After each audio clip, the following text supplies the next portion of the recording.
Welcome back to Storytime for Kids. And remember, if you haven't already done so, hit that like and subscribe button for more stories. Today, we're going to read Curious George Rides a Bike by H.A. Rey. This is George. He lived with his friend, the man with the yellow hat. He was a good little monkey and always very curious. This morning, George was curious the moment he woke up because he knew it was a special day. At breakfast, George's friend said, "Today we are going to celebrate because just 3 years ago this day I brought you home with me from the jungle. So tonight, I'll take you to the animal show, but first I have a surprise for you." He took George out to the yard where a big box was standing. George was very curious.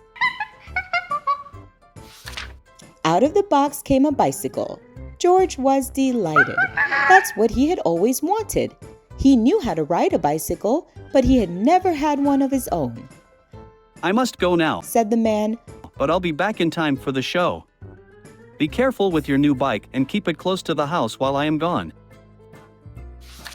George could ride very well. He could even do all sorts of tricks. Monkeys are good at that. For instance, he could ride this way with both hands off the handlebar, and he could ride this way like a cowboy on a wild bronco, and he could also ride backwards. But after a while, George got tired of doing tricks and went out into the street. The newsboy was just passing by with his bag full of papers.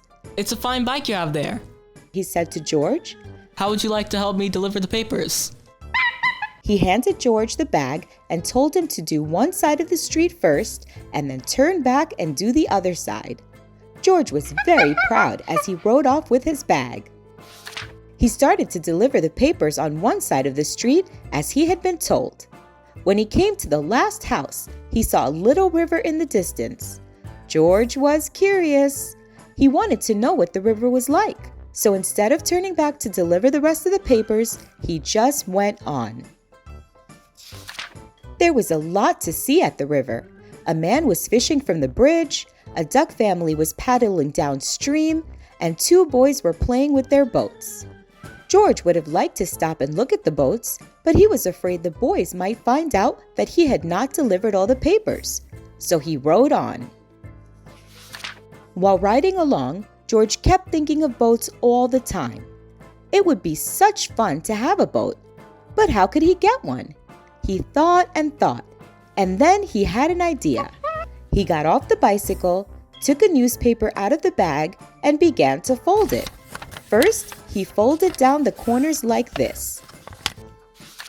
And then he folded both edges up, brought the ends together, and flattened it sideways.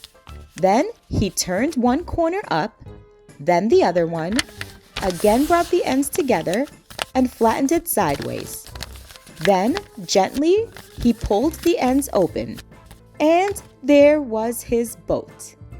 Now, the moment had come to launch the boat. Would it float? It did. So George decided to make some more boats. Finally, he had used up all the papers and had made so many boats that he could not count them, a whole fleet. Watching his fleet sailing down the river, George felt like an admiral. But watching his fleet, he forgot to watch where he was going. Suddenly, there was a terrible jolt. The bicycle had hit a rock, and George flew off the seat head first. Luckily, George was not hurt, but the front wheel of the bicycle was all out of shape, and the tire was blown out. George tried to ride the bicycle, but of course it wouldn't go. So he started carrying it, but it soon got too heavy. George did not know what to do. His new bike was spoiled, the newspapers were gone. He wished he had listened to his friends and kept close to the house. Now he just stood there and cried. Suddenly, his face brightened. Why? He had forgotten that he could ride on one wheel. He tried it, and it worked. He had hardly started out again when he saw something he had never seen before. Rolling toward him came an enormous tractor with huge trailers behind it. Looking out of the trailers were all sorts of animals. To George, it looked like a zoo on wheels. The tractor stopped, and two men jumped out. Well, well, said one of the men. a little monkey who can ride a bike Bronco fashion. We can use you in our animal show tonight. I am the director of the show, and this is Bob. He can straighten your wheel and fix that flat in no time, and then we'll take you along to the place where the show is going to be. So the three of them got into the cab and drove off. Maybe you could play a fanfare while you ride your bike in the show, the director said. I have a bugle for you right here, and later on you'll get a green coat and a cap just like Bob's. On the showgrounds, everybody was busy getting things ready for the show. I must do some work now, said the director. Meanwhile, you may have a look around and get acquainted with all the animals, but you must not feed them, especially the ostrich, because he will eat anything and might get very sick afterwards. George was curious. Would the ostrich really eat anything? He wouldn't eat a bugle, or would he? George went a little closer to the cage, and before he knew it, the ostrich had snatched the bugle and tried to swallow it. But a bugle is hard to swallow, even for an ostrich. It got stuck in his throat. Funny sounds came out of the bugle as the ostrich was struggling with it, all blue in the face. George was frightened. Fortunately, the men had heard the noise. They came rushing to the cage and got the bugle out of the ostrich's throat just in time. The director was very angry with George. We cannot use little monkeys who do not do as they're told, he said. Of course you cannot take part in the show now. We will have to send you home. George had to sit on a bench all by himself and nobody even looked at him. He was terribly sorry for what he had done, but now it was too late. He had spoiled everything. Meanwhile, the ostrich, always hungry, had got hold of a string dangling near his cage. This happened to be the string which held the door to the cage of the baby bear. As the ostrich nibbled at it, the door opened and the baby bear got out.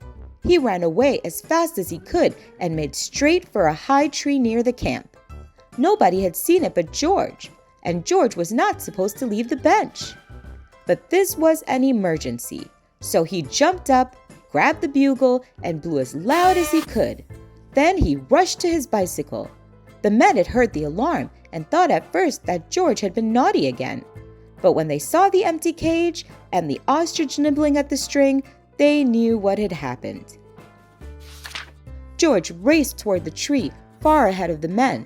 By now, the bear had climbed quite high, and this was dangerous because little bears can climb up a tree easily, but coming down is much harder. They may fall and get hurt. The men were worried. They did not know how to get him down safely. But George had his plan. With the bag over his shoulder, he went up the tree as fast as only a monkey can, and when he reached the baby bear, he put him in his bag and carefully let him down so that the men could safely catch him. Everybody cheered when George came down from the tree.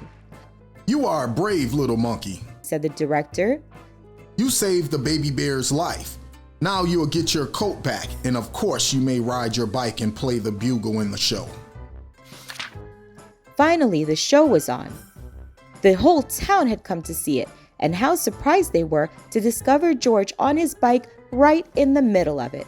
The newsboy was there too, and also the man with the yellow hat, who had been looking for George everywhere and was happy to have found him at last.